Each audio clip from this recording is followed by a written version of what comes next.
దివంగత నేత వైఎస్ రాజశేఖర రెడ్డి ప్రవేశపెట్టిన సంక్షేమ పథకాలు నేటికి ప్రజల గుండెల్లో శాశ్వతంగా నిలిచిపోయాయని మంత్రి సీతక్క తెలిపారు. మహబూబాబాద్ జిల్లా కాంగ్రెస్ పార్టీ ఆధ్వర్యంలో నిర్వహించిన వైఎస్ఆర్ జయంతి వేడుకకు ఆమె హాజరయ్యారు. వైఎస్ఆర్ చిత్రపటానికి పూలమాలలు వేసి నివాళులర్పించారు. బడుగు బలహీన వర్గాల అభివృద్ధి కోసం పరితపించి పేద ప్రజలకు సుపరిపాలన అందించిన మహానేత వైఎస్ఆర్ అని మంత్రి సీతక్క కొనియాడారు.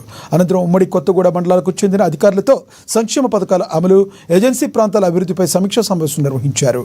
మండల కేంద్రంలో ఇటీవల మృతి చెందిన యుగంధర్ కుటుంబాన్ని పరామర్శించి ఆర్థిక సహాయాన్ని అందించి తమ ప్రగాఢ సానుభూతి తెలిపారు.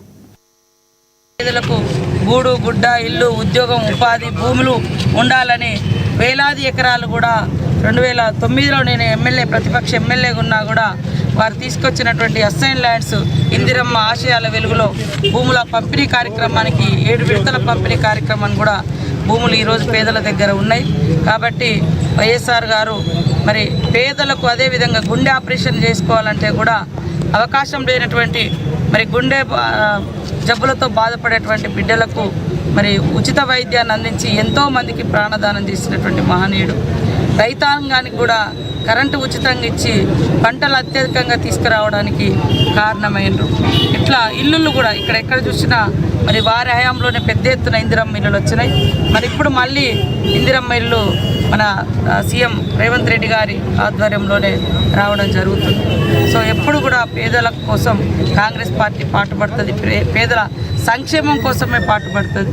అభివృద్ధి, సంక్షేమం కాంగ్రెస్ పార్టీకి, కాంగ్రెస్ ప్రభుత్వానికి ఎప్పుడు కూడా 2 కళ్ళ లాంటి.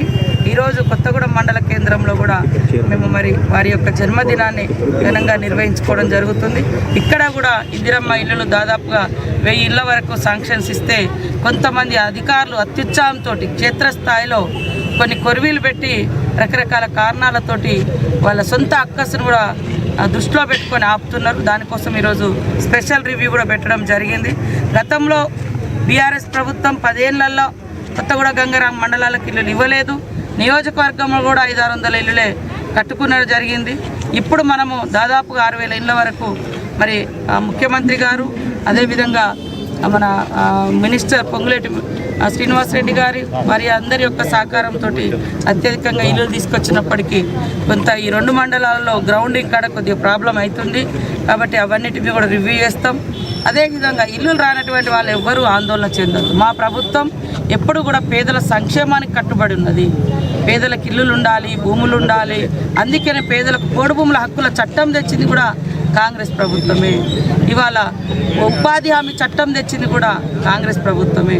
ఇవాళ రేషన్ కార్డులు ఇచ్చి, బియ్యం ఇచ్చి, ఆహార భద్రతా చట్టం దేశవ్యాప్తంగా దేశంలో ఏ గవర్నమెంట్ ఉన్నా, రాష్ట్రంలో ఏ గవర్నమెంట్ ఉన్నా ఇవన్నీ పథకాలు నడవాలని తీసుకొచ్చింది కూడా కాంగ్రెస్ ప్రభుత్వమే.